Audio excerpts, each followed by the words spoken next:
Vamos embora? Bora trabalhar? Bora começar a nossa aulinha de hoje? Ao vivo! Que dia é hoje? Dia 9 de julho, né? Nosso curso de férias aí da FACAP, que maravilha! Ontem a gente mandou a aula gravada, né? Hoje a aula ao vivo, é a continuação da aula de ontem e um começo. Bom, primeiro, vamos lá para quem acessar essa videoaula depois. Se ela ficar boa, ela vai ficar lá disponível para sempre. Então, meu nome é Rosenberg Alencar, professor de Introdução ao Estudo de Direito de Processo Civil. E nossa aula hoje para o curso de Direito da FACAP é de Processo Civil 1, é uma aula online, é uma aula ao vivo. E a turma está lá toda entrando na sala virtual aqui pelo Meet. E a gente está transmitindo e gravando ao mesmo tempo em outro equipamento para que dê tudo certo. Vamos embora que o nosso curso tem que andar, tem que correr. Bom, na nossa videoaula, essa primeira parte toda aqui foi ministrada. Então, isso aqui já se foi. E a gente começa daqui, não é isso? Da lei processual no tempo. Estão me ouvindo bem, gente? Tá tudo ok? Tudo ok, aqui. Beleza! Me deem feedback, povo! Me avisem como é que vocês estão aí, se tá tudo ok. Vamos lá, ativem as câmerazinhas de vocês para eu ver a cara de vocês. Então voltando depois de dar uma equalizada aqui na imagem, vamos lá, vamos... Aí a Ruth chegando. Vamos falar hoje sobre a lei processual no tempo, a lei processual civil no tempo, e vamos falar sobre alguns dos princípios processuais do processo civil, ok? Então, o que a gente tem que entender? Toda norma jurídica ela está fadada ao fator tempo. Ela está fadada ao fator tempo.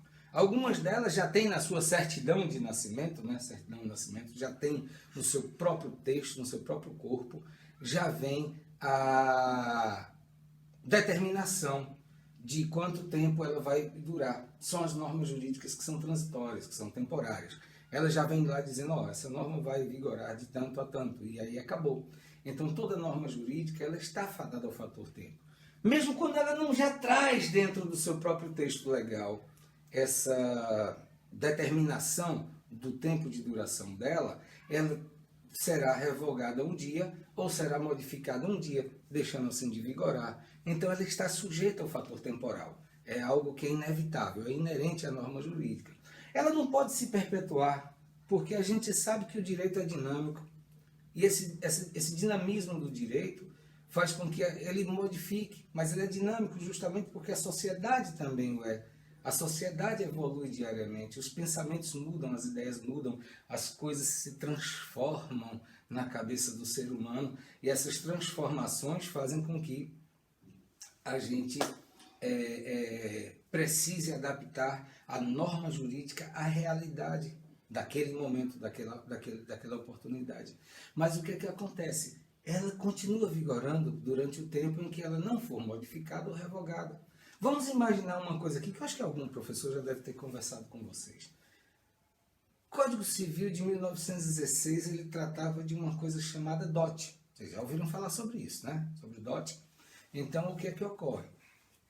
Até 2002, na realidade, a entrada em vigor do Código Civil vigente foi em 2003, janeiro de 2003, mas o Código Civil é de nascimento em 2002, né? Teve a vacatio legis até janeiro de 2003.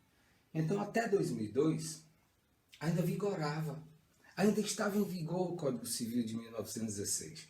E nele havia uma determinação legal de que aquele que fosse casar poderia exigir o dote do pai da noiva. Poderia exigir o dote. Vejam, quantas pessoas vocês acham que requereram isso aí nas últimas décadas, nas décadas mais próximas à mudança do código, à alteração do código? Acho que ninguém, né? Por quê? A lei estava em vigor, mas ela estava em desuso. Mas por que ela estava em desuso? Porque a sociedade evoluiu e a mulher deixou de ser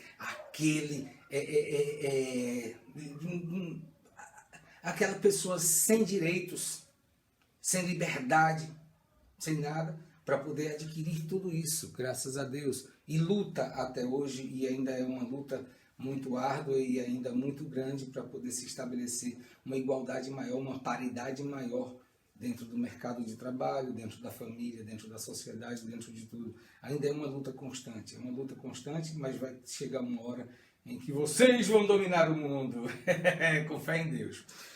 Nada melhor do que uma sociedade matriarcal, deve ser, viu? Pelo menos vai pensar menos em guerras e besteiras e mais no povo, mais na família e mais em tudo mais. Bom, mas enfim, deixando isso aí de lado, havia essa questão.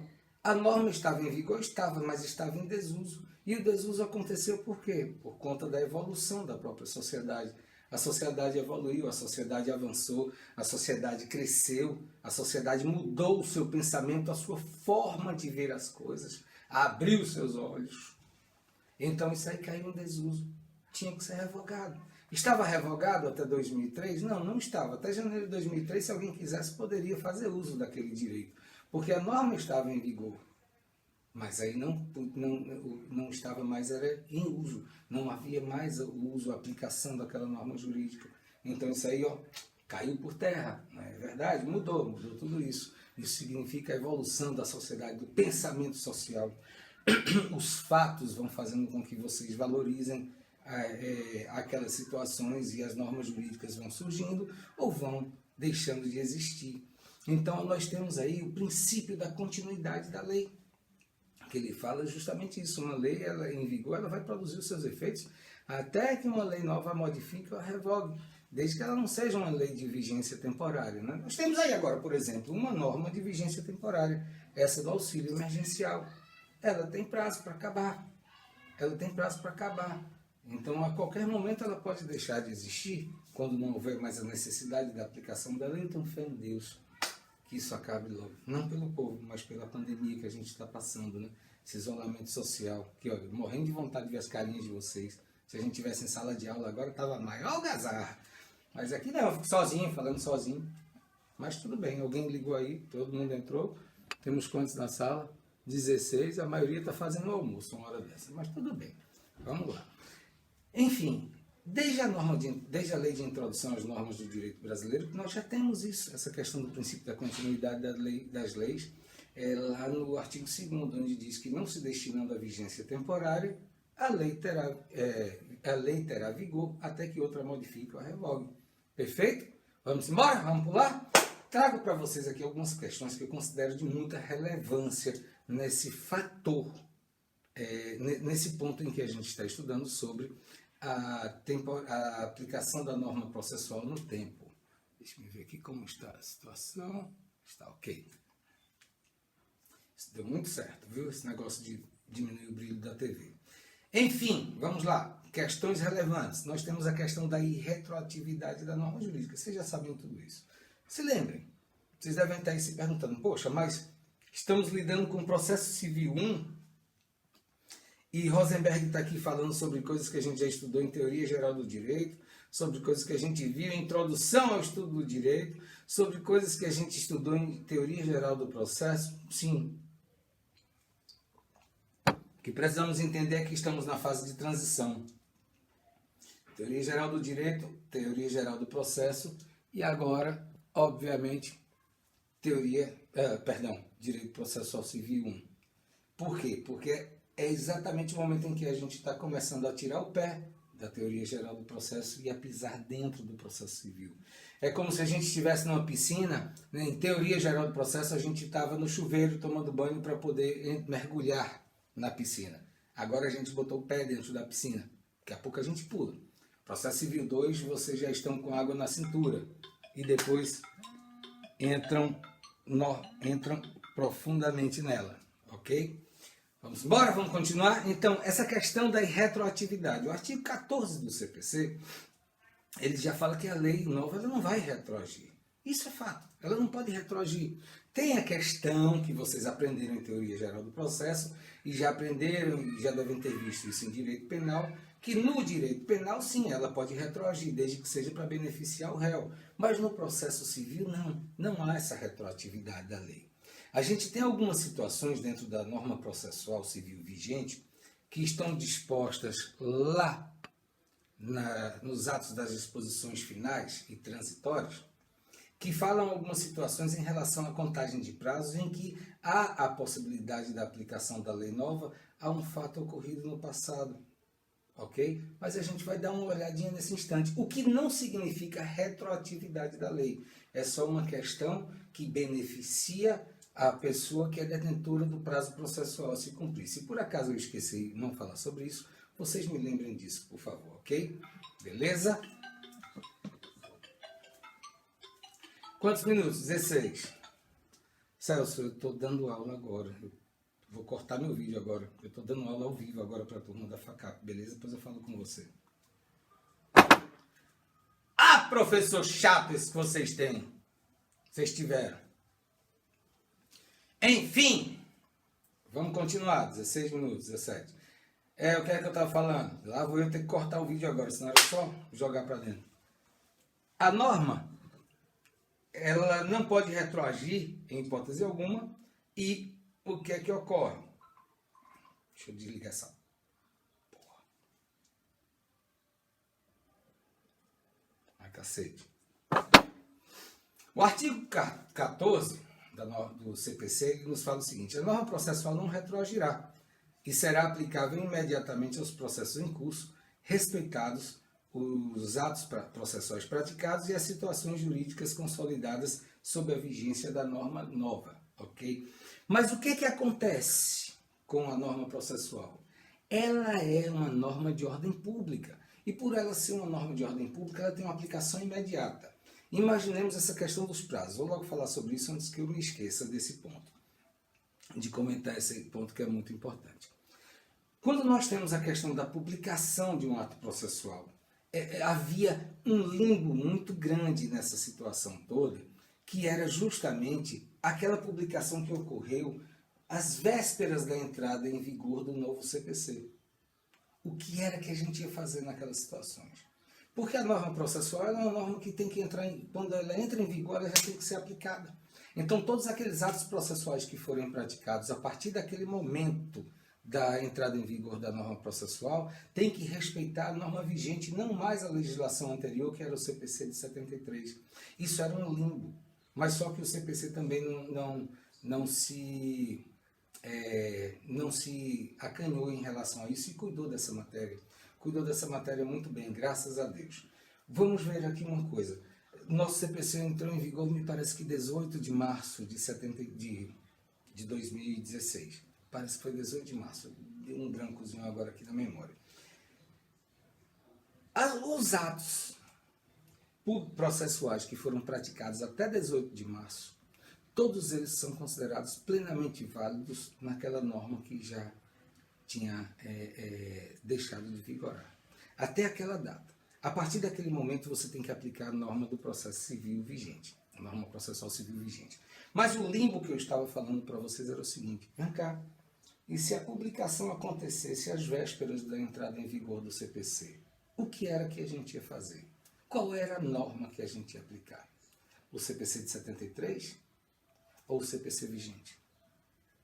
A gente tem que ter em mente que o ato processual, que é o marco zero para a obrigação, para o início do prazo do cumprimento da obrigação da parte, é justamente o ato da publicação daquele ato processual. A publicação também é um ato processual.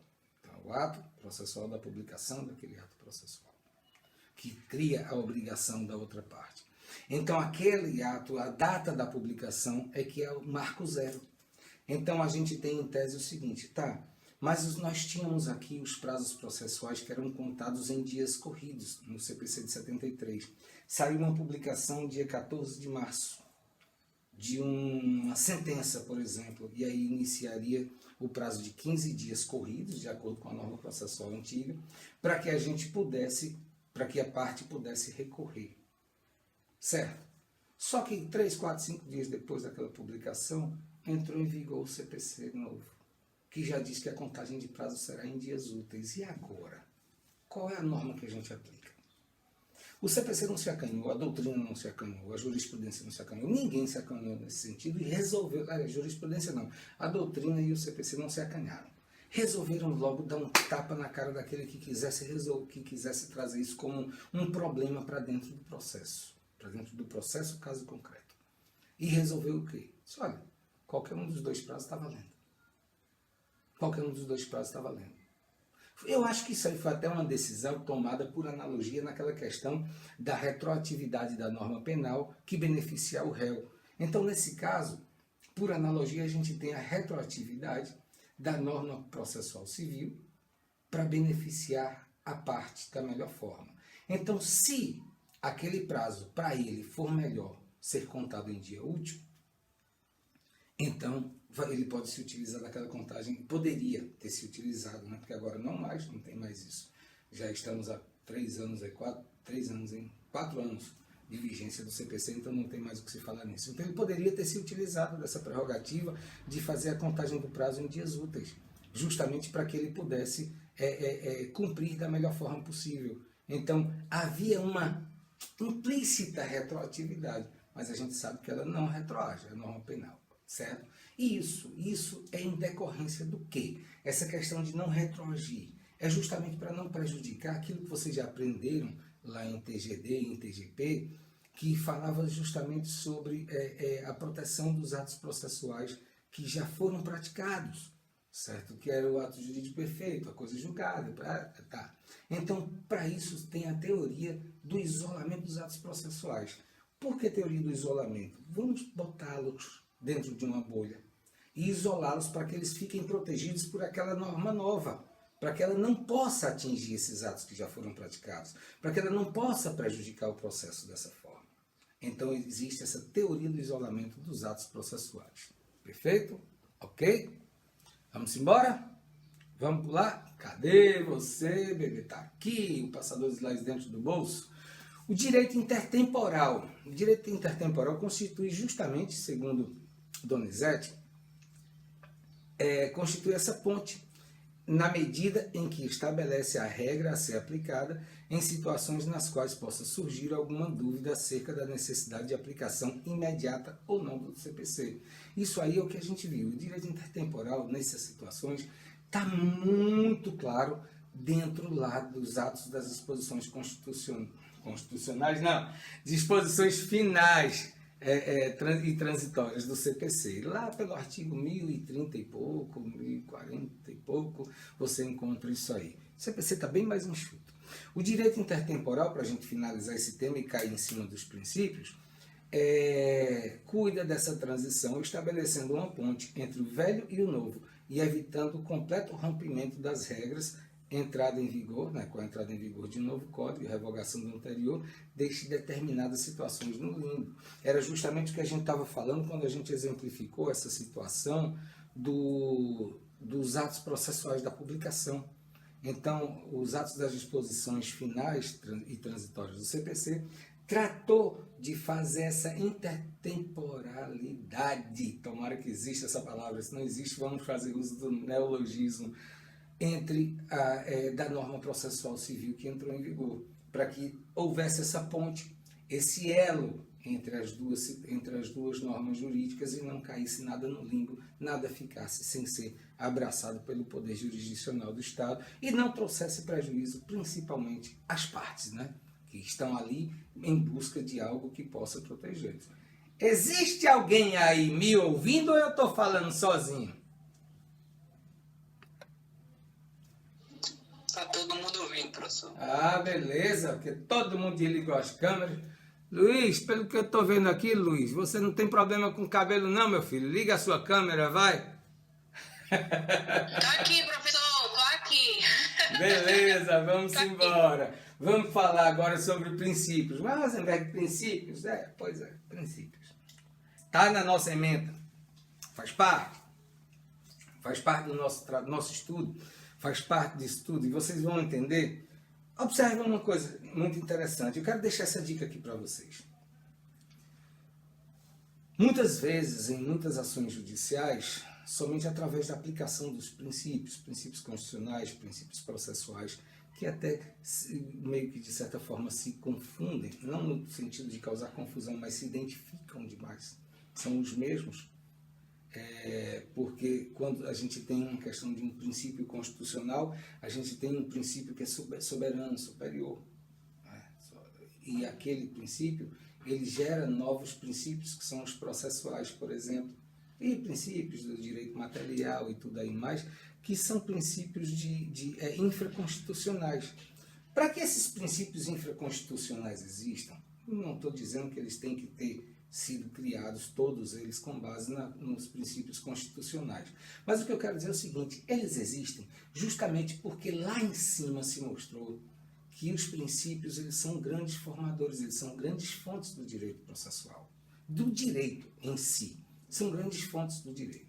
Os princípios eles são grandes fontes, eles dão origem a normas jurídicas, por isso que eles têm hoje um caráter legal.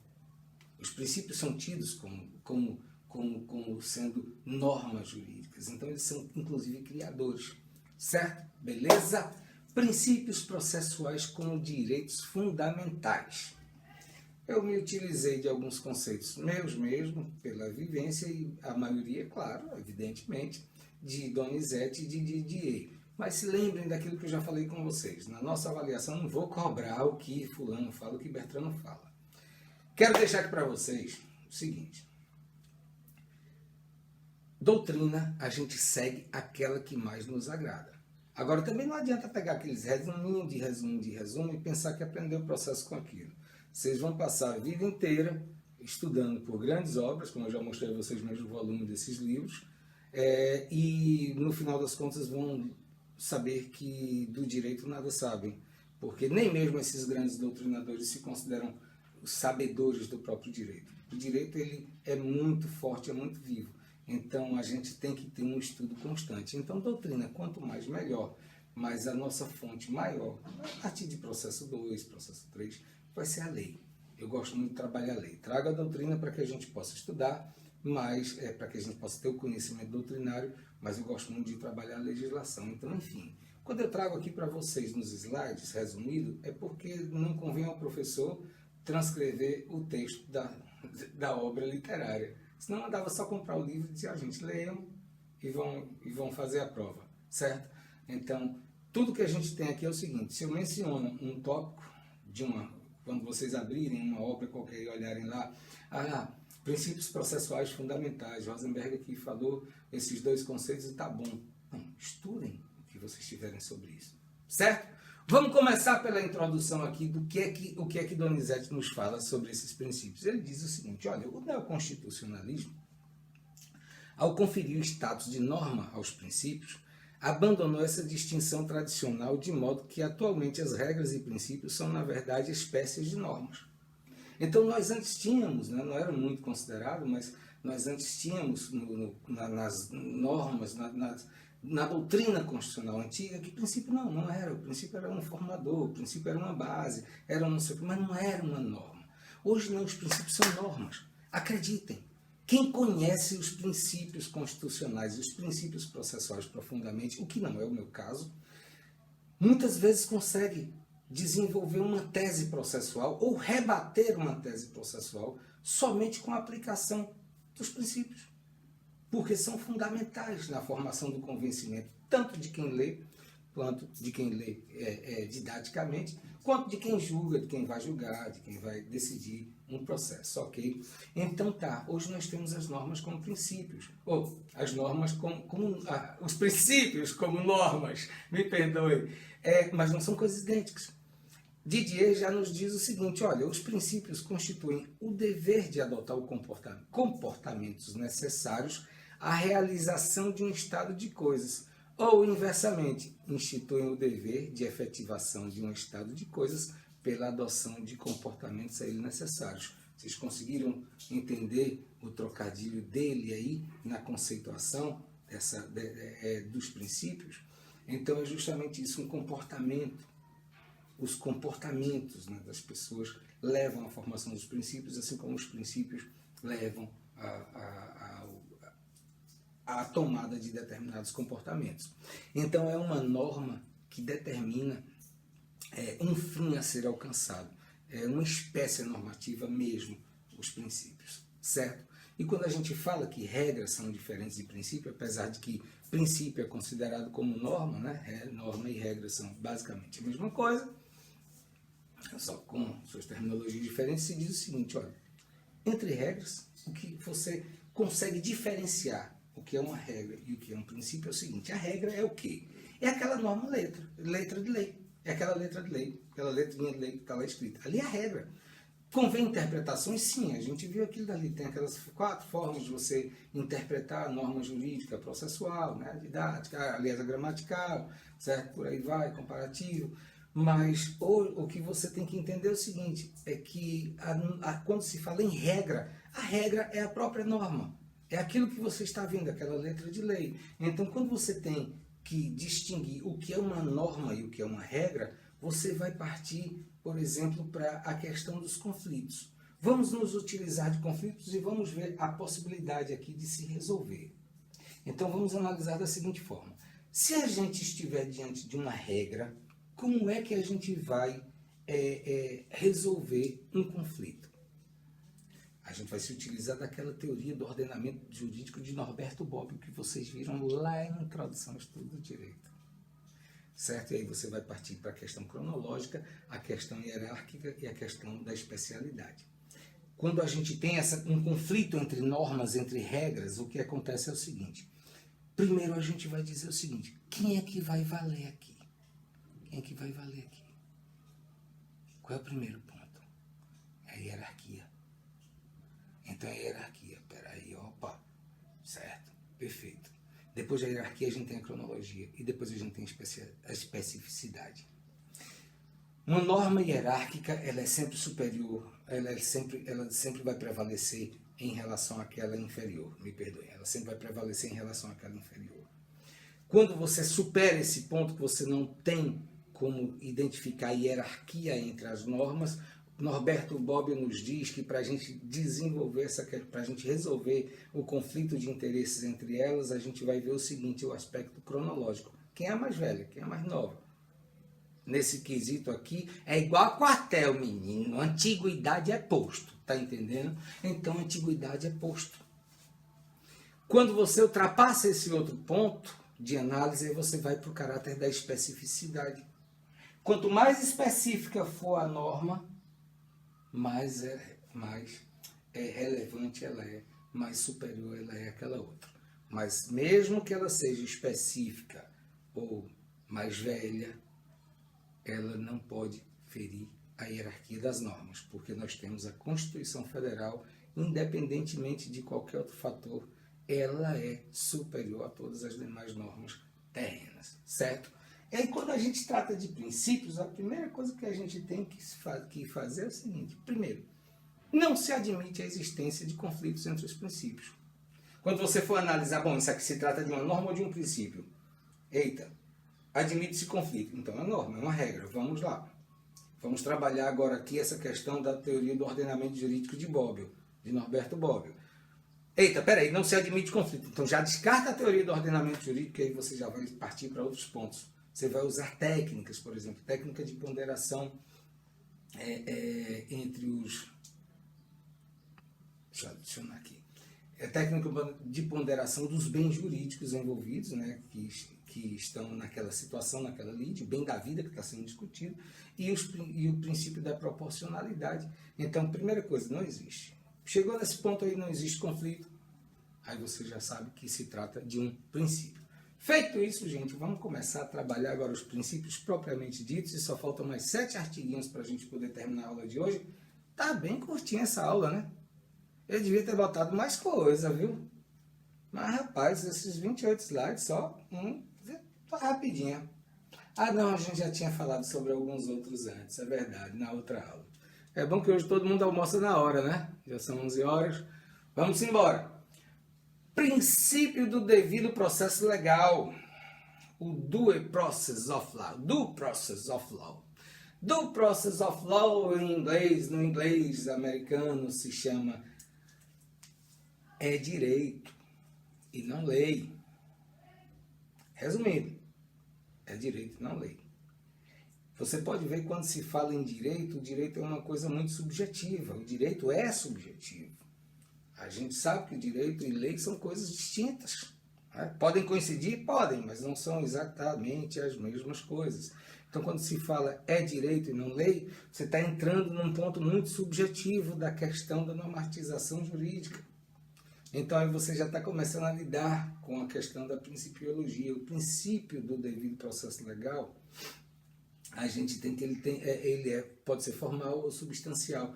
Mas o que a gente deve entender é que essa questão do princípio do devido processo legal já vem desde lá da Constituição, no seu artigo 5º, inciso 54. Por quê? O que é que ele diz? Eu transcrevi? Não transcrevi. Mas alguém está com ele aí? Alguém está com ela aberta aí ou eu transcrevi? Não transcrevi. Alguém está com a Constituição aí abertinha?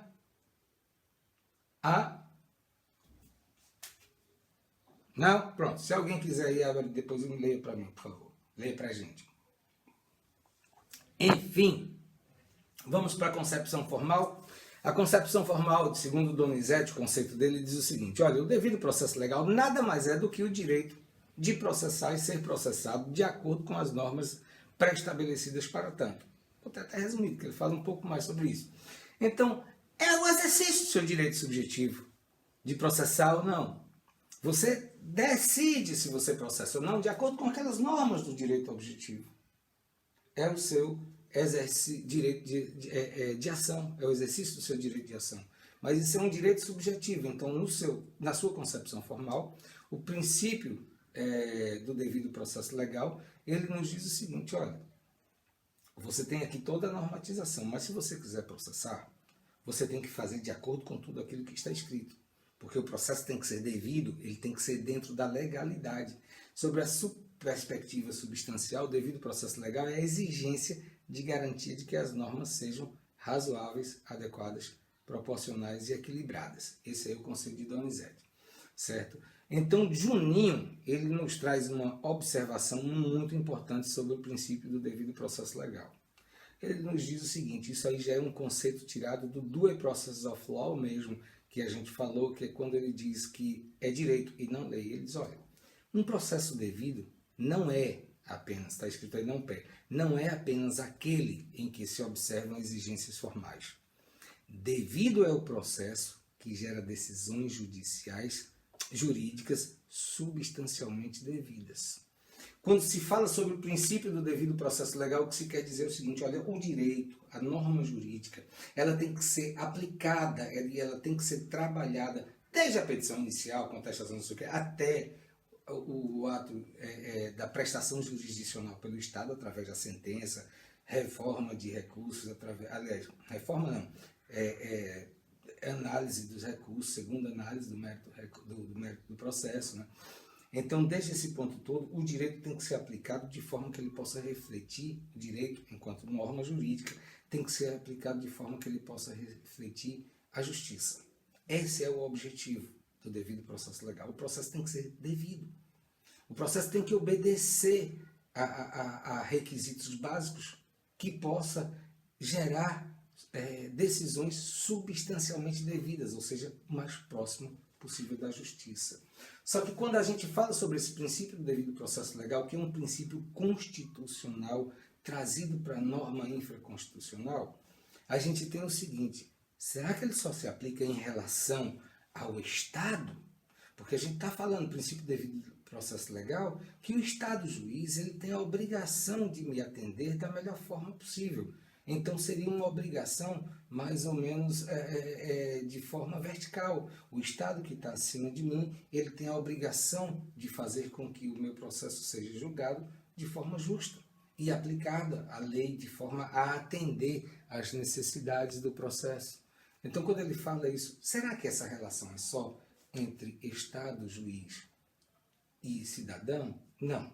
Ele pode se aplicar a todas as relações jurídicas privadas, as relações que estejam estabelecidas entre os particulares. Ok? Vamos pular, que é para ir ficando mais interessante. Isso é só o cafezinho antes do almoço. Vamos subir um cafezinho tomado depois, né? Mas vamos embora. Princípio da ação, ou da demanda, ou da inércia, ou princípio do impulso oficial do processo. Gente, artigo 2º do CPC vigente, ele nos diz o seguinte, até está transcrito: o processo começa por iniciativa da parte e se desenvolve por impulso oficial, salvo exceções previstas em lei.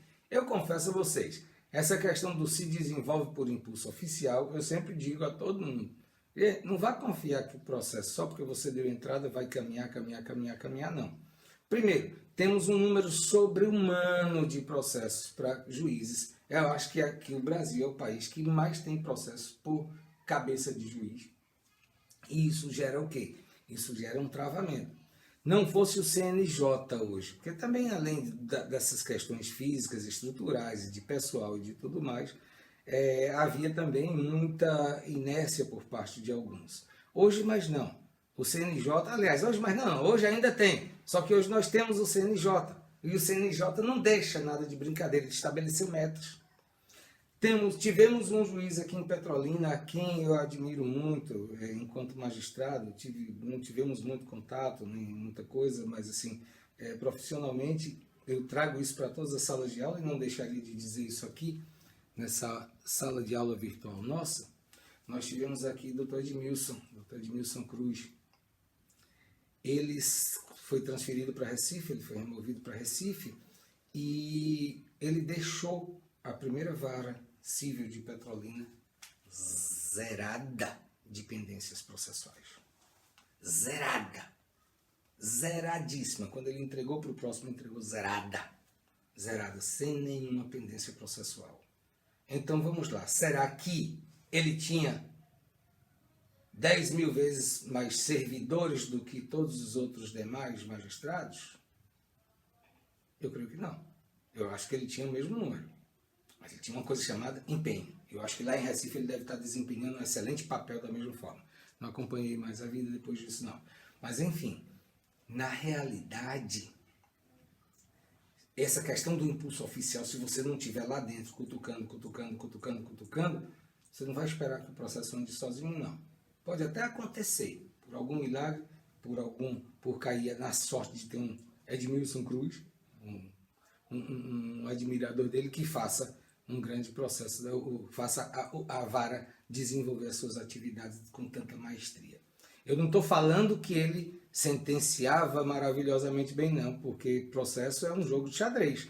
Quem melhor tiver estratégias e provas e tudo mais, né, vai ter êxito no seu processo. Então, o meu elogio é pelo desempenho do profissional, independentemente de ganhar ou perder alguma ação. Mas aí você tem que admirar o jogo, certo? Não se admira só o vencedor, não. Se admira a partida.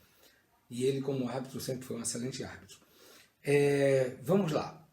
E aí o que é que diz? O processo, nós temos aí no princípio da ação a questão da inércia do judiciário, da inércia do juízo. O que é que ocorre? O magistrado ele não pode simplesmente olhar para uma situação de injustiça e dizer, opa, vou resolver isso. Eu vou resolver isso porque isso está me incomodando. Não, ele não pode fazer nada. Ele tem que ser provocado. E quando eu falo em provocar juízo, gente, pelo amor de Deus, entendam, quando é para provocar o juiz, não é para poder riscar o carro dele, nem furar o pneu, nem fazer caretinha para ele, não. Provocar o juízo é através do protocolo da petição inicial. O protocolo da petição inicial é o que dá o start no processo. É o seu ponto de nascimento. E nisso a gente já começa a ter algumas diferenças de outros fatores. Por exemplo, o processo, ele possui requisitos de existência e de validade. Mas vamos falar aqui apenas um deles aqui. O requisito de existência do processo. O artigo 2º ele está dizendo, olha, o processo começa por iniciativa da parte e se desenvolve por impulso oficial. Esse daí é a questão do princípio da inércia ou da demanda. Mas o processo já está válido? Não. O seu maior requisito de validade será a citação válida da parte contrária. Então ali você já tem também aí a questão da certidão de nascimento do processo. E aí o conceito, ele nos diz o seguinte, o princípio da ação ou demanda representa a atribuição à parte da iniciativa de provocar o exercício da função jurisdicional. Observem um detalhe importantíssimo. Representa a atribuição à parte da iniciativa de provocar o exercício da função jurisdicional. Isso significa que o nosso conceito aí, e o nosso próprio artigo 2º do CPC, ele nos dá o arbítrio livre, o direito subjetivo de exercer ou não esse direito de ação. Porque ele não está dizendo que só porque você teve a lesão a um bem, a lesão a um direito, a lesão de um fato, porque você passou por uma determinada situação, você é obrigado a acionar o judiciário. Não. É uma faculdade sua, processar ou não. Por isso que ele diz que é uma atribuição à parte de uma faculdade de provocar o exercício da função jurisdicional. Então é subjetivo. E a ação é justamente o meio de se provocar e requerer a tutela jurisdicional a ser prestada pelo Estado juiz. Vamos lá? Princípio da dignidade da pessoa humana. Princípio da dignidade da pessoa humana. Mais um princípio constitucional que foi trazido para a esfera dos princípios infraconstitucionais. Foi plenamente abraçado pelo artigo 8º do CPC. Vamos começar nosso texto de baixo para cima? O artigo 8º ele nos diz o seguinte, olha, ao aplicar o ordenamento jurídico, o juiz atenderá aos fins sociais e às exigências do bem comum, resguardando e promovendo a dignidade da pessoa humana e observando a proporcionalidade, razoabilidade, legalidade, publicidade e eficiência. Vocês já viram quantos princípios estão colocados somente dentro desse artigo 8º? Vamos analisar aqui, ó.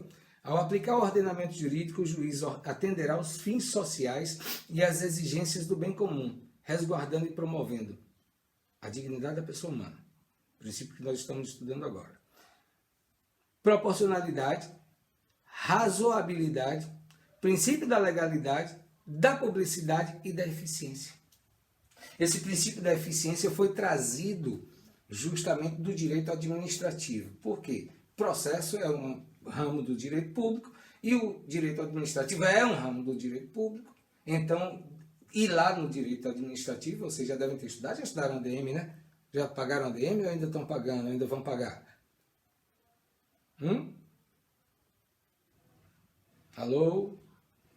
Rapaz, não tem ninguém, não. Aqui está marcando 18 pessoas, mas eu acho que estão me enganando.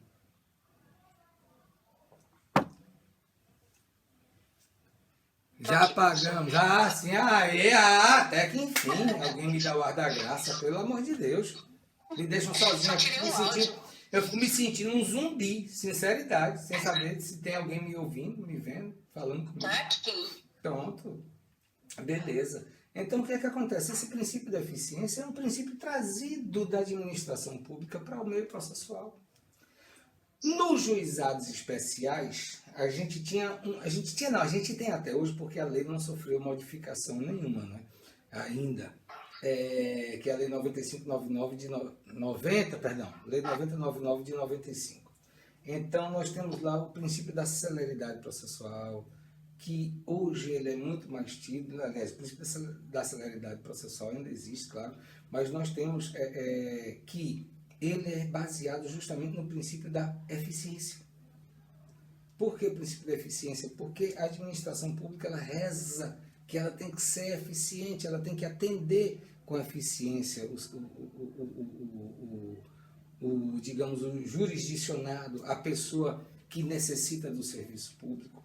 Né? Servidor público está a serviço do público. Não está ali apenas por estabilidade nem salário, está ali para servir ao público. Por isso ele é servidor público, certo? Então o que é que acontece? O princípio da eficiência ele traz justamente essa ideia de que o atendimento seja eficiente. Existe uma diferença muito grande entre eficiência e eficácia, tá? Vou comentar aqui com vocês rapidinho. Eficiência e eficácia. Quando a gente trata sobre eficácia e eficiência, a gente deve ter, para distinguir um outro, eu vou dar um exemplo clarinho, clássico aqui para vocês que eu trago sempre. Vamos imaginar o seguinte, você perdeu a chave da sua porta de casa.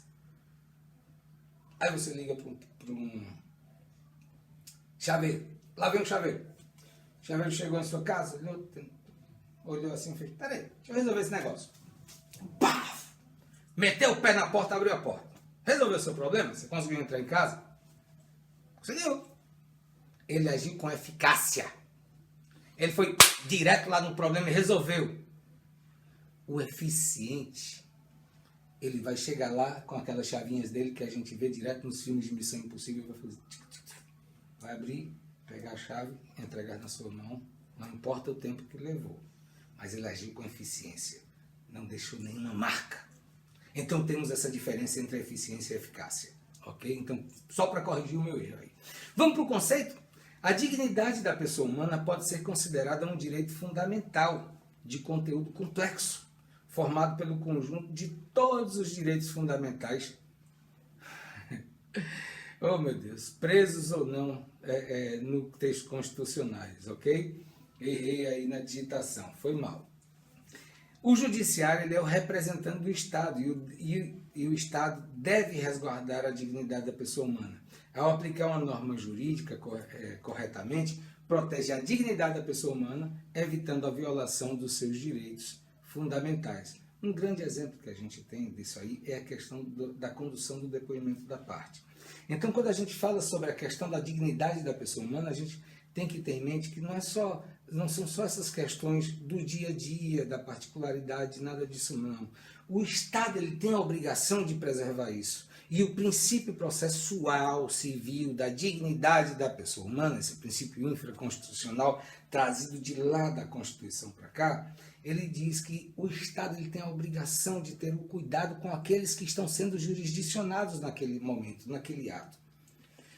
Gente, por que um advogado é tão indispensável à democracia e à justiça? Porque vocês imaginem só uma situação. Uma ou outra pessoa são desaforadas o suficiente para poder chegar na frente de um magistrado e pecar o magistrado e muitas vezes até com desrespeito, com falta de decoro. Já o advogado não. Um grande exemplo. Advogado que acompanha seu cliente à delegacia. Muitas vezes ele não tem muito mais o que falar do que além de dizer bom dia, boa noite, ou bom dia na saída, até logo, até outro dia, e simplesmente depois de ler o depoimento dizer está tudo ok. Muitas vezes ele só faz isso. Mas a presença dele ali é uma garantia constitucional do princípio da dignidade da pessoa humana. Não só na delegacia, como na ouvida diante de um processo. Porque muitas e muitas pessoas, gente, pelo amor de Deus, quando olham para um magistrado, vem aquela luz ao redor, brilhante, sentado em um trono, no trono do Altíssimo. Eles já se sentem sentados e se colocam nessa posição. Eles não, alguns deles já se sentem sentados e já se colocam nessa posição. E quando estão diante disso aí mesmo, diante da humildade de determinadas pessoas, os seus direitos podem ser violados. Seus direitos podem ser violados. Juiz é um troço estranho. Teve um juiz aqui em Petrolina que eu cheguei para ele 9 horas da manhã. Excelência, o fórum acabou de abrir, não, cheguei 9 horas. Primeiro a chegar lá. O fórum abre às 9. Quando estamos em condições normais de temperatura e pressão. Excelência, eu preciso despachar um processo com o senhor, mas eu lhe garanto que eu não vou tomar 2 minutos do seu tempo. É uma explicação muito rápida. Doutor, agora não, só quando eu terminar a minha última audiência. Ciência, né? Preciso ficar. Ele saía, olhava para minha cara, voltava. Saía, olhava para minha cara, voltava, porque ele mesmo estava fazendo o pregão das audiências. Quando deu lá pelas 11h40, mais ou menos, que ele já estava saindo mesmo, quando saiu terminou a última audiência da pauta, eu lá sentadinho, quando terminou a última audiência da pauta, eu precisava despachar isso com ele, eu já disse, doutor, pois é, o senhor me disse que eram 2 minutos, então que seja breve mesmo, e não sei o que. Muito calmamente, eu acho que nesse dia eu tinha tomado uns 5 Rivotril, geralmente não sou assim. Bom, enfim, muito calmamente eu cheguei para ele, disse, excelência, olha, o processo é esse daqui. Aí o processo é de número tal. Ele, tic, abriu.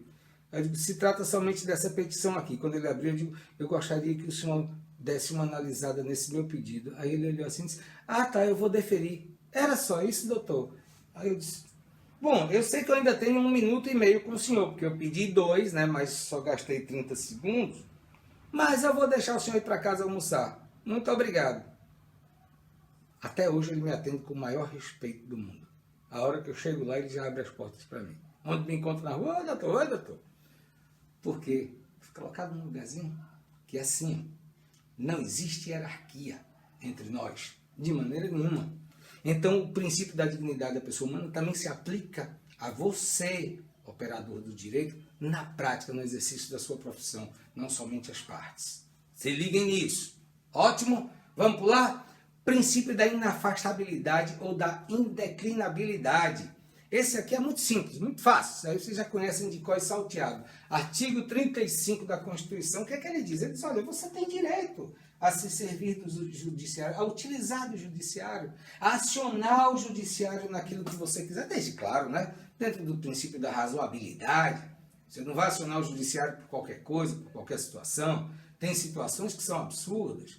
Uma pessoa recentemente me procurou, doutor, eu estou precisando acionar judicialmente a loja tal, porque eu comprei um determinado bem, num valor elevado, um valor considerável, né? Parece R$4.000, não me lembro. E assim, eu tenho a ligeira desconfiança de que esse móvel que eu comprei, não era uma mobília, de que essa mobília que eu comprei não saiu do depósito.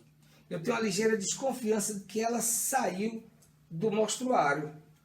Porque algum tempo depois eu voltei lá na loja e não tinha mais nada lá no mostruário. Sim, eles podem ter vendido, né? Podem ter vendido. Mas chegou danificada na sua casa? Não. Está novinha, intacta. Parece nova. Eu digo, mas eu acho que é nova. Você não comprou na loja? Eu acho que é nova. Não, mas se era do mostruário, não é nova. Eu digo, bom, se era do mostruário, eu quero saber como é que a gente vai provar. Porque ela não está lá. Eles estão dizendo que venderam. Você tem como me provar isso aí? Olha, eu tenho caminhos para isso. Mas vai te custar caro, vai te custar tempo, você pode perder e você pode ser responsabilizada até mesmo para pagar as custas e os honorários do advogado da parte adversa, ou talvez até indenizá-los. Você quer correr esse risco? Não. O que foi que eu fiz? Eu tirei dela o direito de processar? Não. Eu só abri os seus olhos. Olha, preste atenção. A vida não é exatamente assim não, amiga. A vida tem outras coisas. Você tem que observar se realmente o direito é palpável, ele é plausível, ele tem condição de se tornar algo concreto, se aquele bem da vida pode ser entregue nas suas mãos. Se não, tudo bem. Então, o princípio da inafastabilidade diz o seguinte, olha, você... Mas se ela quisesse acionar, é onde eu quero chegar com esse exemplo que eu contei para vocês, se ela quisesse acionar judicialmente, o judiciário não poderia dizer, não, você não vai entrar com um processo tão infundado quanto esse. Isso significa dizer que o judiciário ele tem que recepcionar o processo, ele tem que recepcionar a petição inicial. Ele não pode dizer, olha, não, eu não vou receber porque o seu direito é muito frágil. Não, ele só pode dizer sobre a fragilidade ou não do direito, sobre a impossibilidade ou não do direito, após ele tomar conhecimento da causa. Não pode recusar o recebimento. O juízo não pode, o Estado juiz não pode dizer, olha, eu não vou receber o seu processo, não vou apreciar o seu pleito. Tem que apreciar, mesmo que o pedido seja liminarmente indeferido.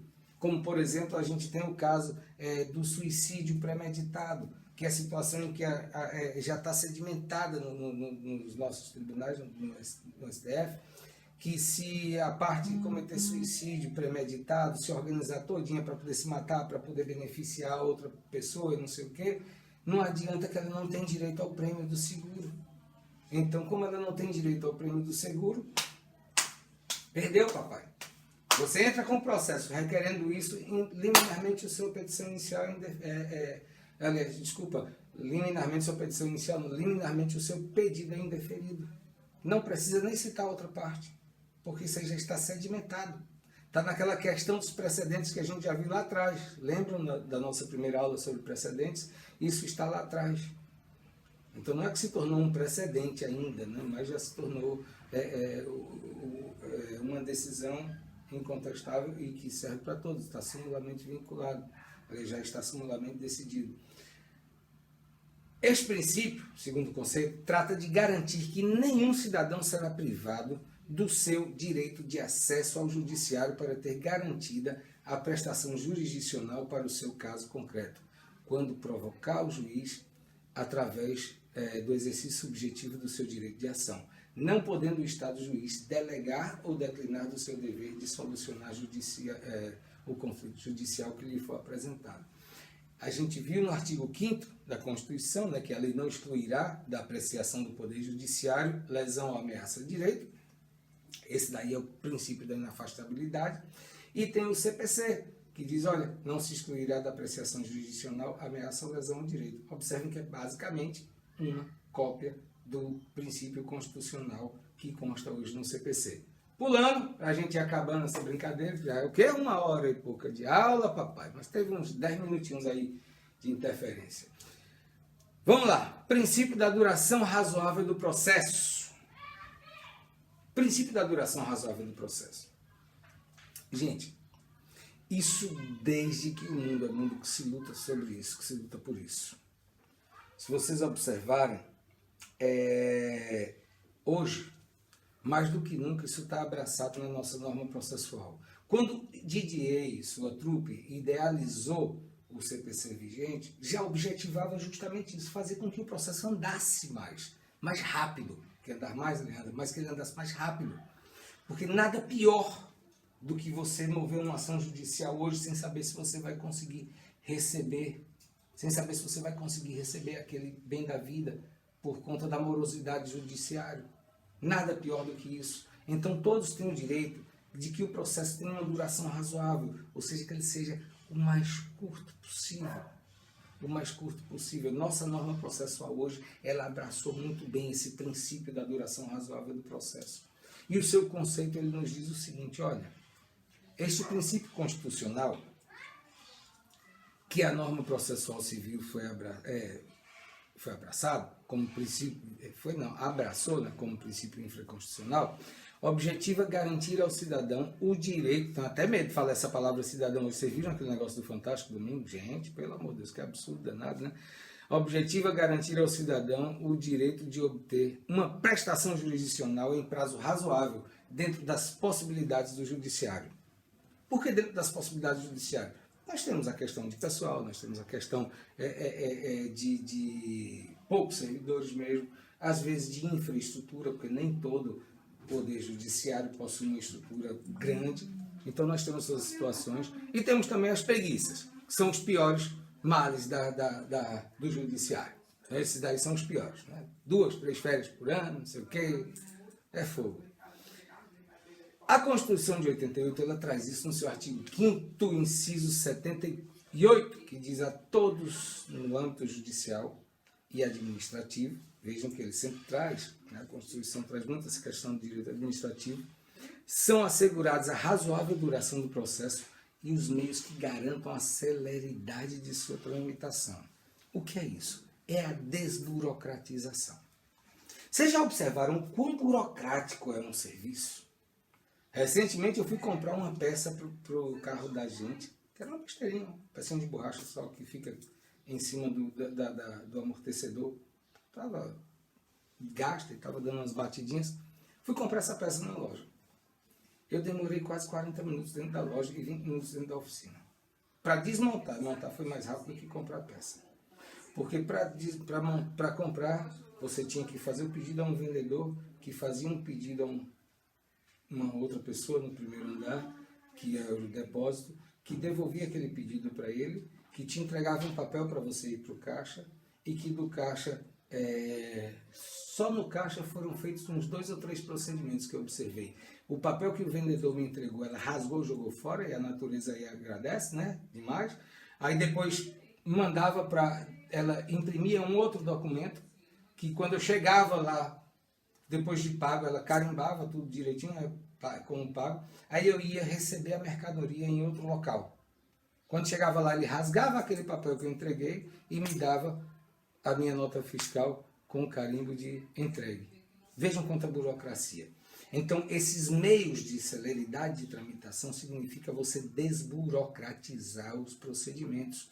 Por isso que a nossa norma processual hoje, abraçando essa questão do princípio da duração razoável do processo, excluiu alguns recursos, que eram recursos que travavam o processo, não deixavam o processo andar, como, por exemplo, os embargos infringentes. Os embargos infringentes, você chegava numa fase processual dentro do Tribunal de Justiça, que o processo ficava tão travado por essa questão desses embargos infringentes que vocês não têm noção. Vocês não têm noção quando se travava. Eram embargos de embargos de embargos de embargos. Vocês já devem ter escutado alguém aí na vida processual falar sobre essa questão dos embargos de embargos de embargos de embargos, né? Para garantir que não seria preso, mas sair na esfera penal. Então, o que é que ocorre? Houve uma desburocratização da fase recursal. E da mesma forma da norma processual, porque nós tínhamos procedimento sumário e procedimento ordinário. Hoje, dentro do processo civil, vocês vão ver isso em processo 2, que é a minha paixão, vocês vão ver que nós só temos dois, o procedimento comum e os procedimentos especiais. Acabou. Por que está tratando várias formas de tramitação processual? Não, só são duas fases, dois tipos de processo.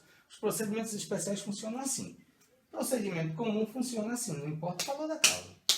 Não importa se ela é do rito sumário, se ela é do rito ordinário, não existe mais nada desses ritos. O que existe assim apenas para uma questão digamos, didática, mas não interfere em nada do funcionamento. Hoje o processo se divide em duas fases. Uma perante o conciliador, outra perante o juiz, acabou. Os procedimentos especiais, não, eles são diferentes. Aí você faz um estudo à parte sobre eles. São mandado de segurança, ação rescisória, bem que ação rescisória é ação do tribunal, desculpa. E aí você tem essas questões, os procedimentos, os processos de execução são procedimentos especiais, ação monitória é um procedimento especial, então você tem uma tramitação diferente. Ação de produção antecipada de provas é um procedimento especial curtinho, desse tamanho assim, desse tamanho. 2 atos só a serem praticados, um pedido e um deferimento, e claro, dentro do deferimento, cumprimento dele ou não. Enfim, o artigo 4º do CPC abraça essa questão da duração razoável do processo, quando ele diz, olha, as partes têm direito de obter em prazo razoável a solução integral do mérito, incluída a atividade satisfativa. O que é que ele está querendo dizer, minha gente? Não é somente prestar a atividade jurisdicional, é satisfazer, e entendam satisfazer, pelo amor de Deus, vou olhar para essa câmera daqui, no olhinho de vocês. Satisfazer não significa agradar. Não significa agradar, pelo menos não nesse sentido. Viu? Nos outros que vocês estiverem pensando aí, talvez, mas nesse sentido não. Entregar a satisfação, a satisfatividade, é você prestar a ação jurisdicional, ou seja, é você sentenciar o processo enquanto juiz. Então não é só a duração dele, é o ponto da sentença, é a entrega do bem da vida. Depois de todas as fases processuais, a gente está falando aqui só de sentença, primeiro grau, mas isso engloba também o segundo grau de jurisdição, que é a fase de recursos. Isso engloba também a fase de execução do processo, que por sinal tem alguns magistrados, meu Deus do céu, quando vocês estudarem processo civil 4, vocês procurem sobre essa questão do cumprimento de sentença ao professor de vocês nesse momento. Que absurdo! O judiciário, no afã de ganhar dinheiro para poder manter mordomias, tipo auxílio moradia, quem já ganha muito bem, pelo amor de Deus, cobra custas processuais da fase de cumprimento de sentença, que é somente um despacho do magistrado. Não existe um novo processo, e sim uma fase processual, e a norma processual, a doutrina, tudo é muito claro nesse sentido, não existe. Então, para vocês verem que tem gente que ainda milita contra o princípio da duração razoável do processo. Mas eu trago aqui para vocês esse texto da Convenção Americana de Direitos Humanos, ou seja, o Pacto de São José da Costa Rica. Ele é um pouquinho maior do que isso. Se você quiser dar uma lida nele todinho, deve ter mais umas 3 linhas, esse trecho só, deve ter mais umas 3 linhas além disso. Ele diz o seguinte, olha só, Pacto de São José da Costa Rica, pacto esse que o Brasil é signatário, vocês se lembram disso, né? A gente viu isso na outra aula. Toda pessoa, na questão da aplicação da norma processual no espaço, toda pessoa tem o direito a ser ouvida, com as devidas garantias e dentro de um prazo razoável, por um juiz ou tribunal competente, independente e imparcial. Vejam quantos princípios embutidos somente nesse artigo 8,18 do Pacto de São José da Costa Rica. Vamos pular, minha gente, para a gente acabar a brincadeira? Princípio da boa-fé processual. Agora a gente já está terminando aqui. Eu acho que é o último desse material. O último desse material. É esse último princípio. Princípio da boa-fé processual.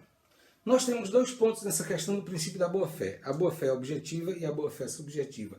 O que é essa boa-fé objetiva segundo Dodô? Segundo Dodô, Donizete, constitui regra de conduta relacionada aos padrões sociais ou legais de lisura e honestidade. O exame da boa-fé objetiva é externo e tem por objeto a conduta das partes, né? Partes contratantes ou partes litigantes, né? Então, quando se fala sobre essa boa-fé objetiva, é algo que você consegue ver, é o estereótipo, é aquela ação tomada que causa aquele reflexo visível, claro, nítido. É a própria atitude analisada sob o aspecto da análise da visão de um fato. Analisada sob o aspecto da visão de um fato. Ou vista sob a análise de um fato. Então é aquilo que você consegue ver, é aquilo que é perceptível, que é visível. É aquela atitude externalizada. Quando a gente fala sobre a boa-fé subjetiva, a gente vai para aquilo que está aqui ou aqui, sei lá. Por qual lugar você pensa?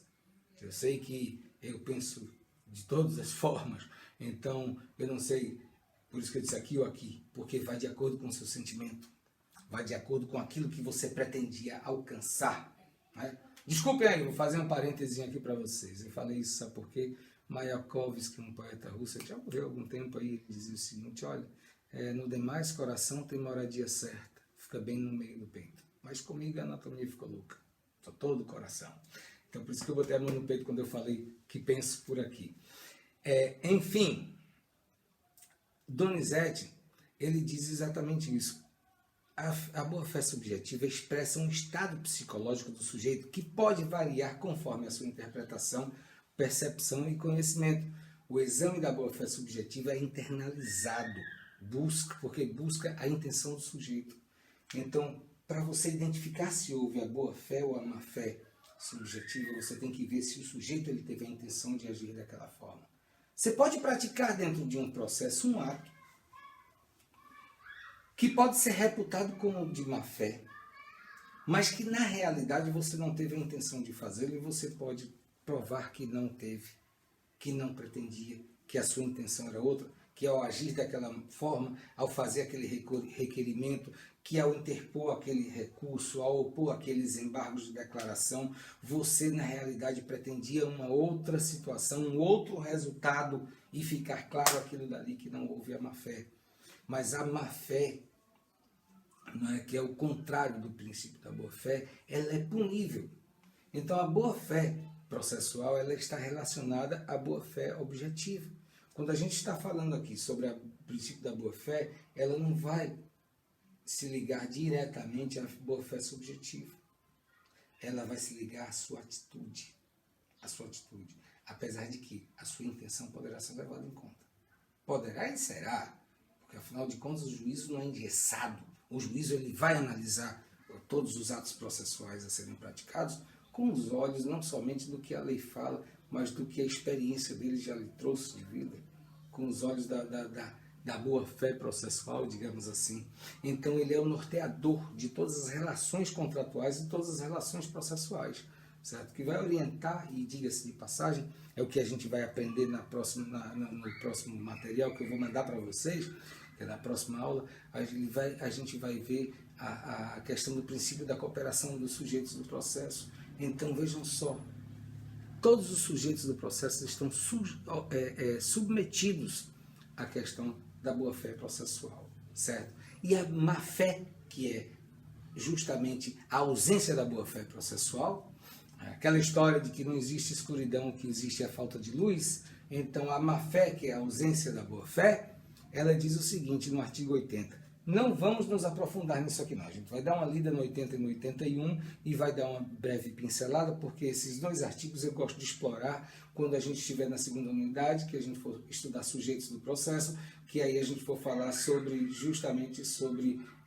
que a gente vai fazer o quadro comparativo, a comparação entre a litigância de má-fé e ato atentatório à dignidade e justiça. Aí ali sim, a gente dá uma aprofundada nisso aqui. Por enquanto vamos shallow now, como diz Luan Santana, né? Só superficialmente.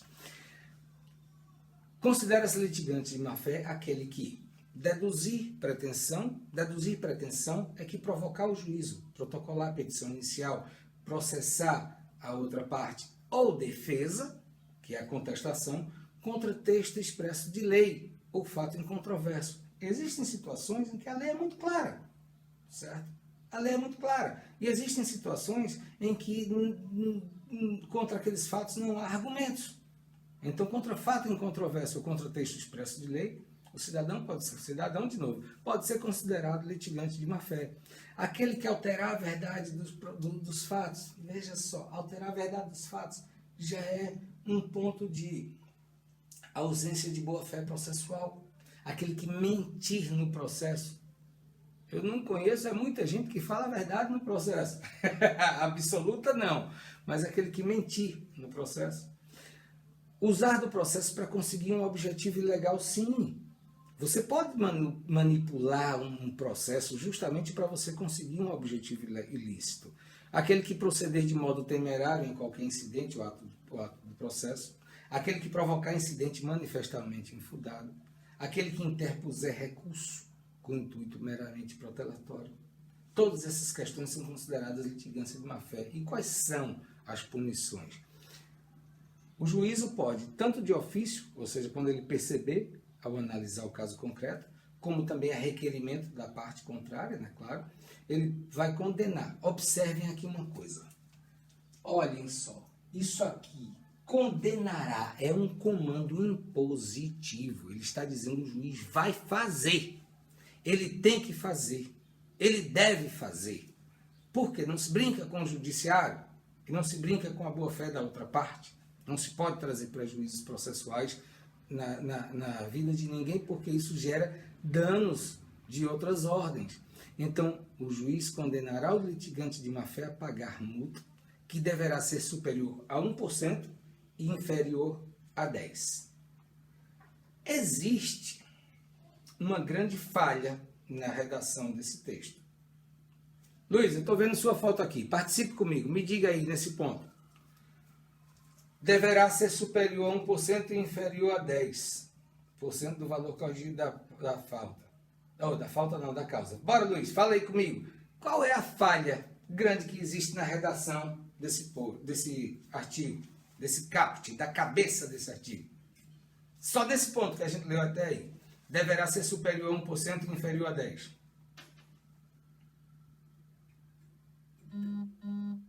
Alô, Luiz?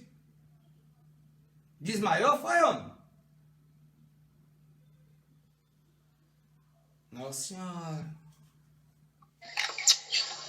Oi, professor. Oi, me diga aí.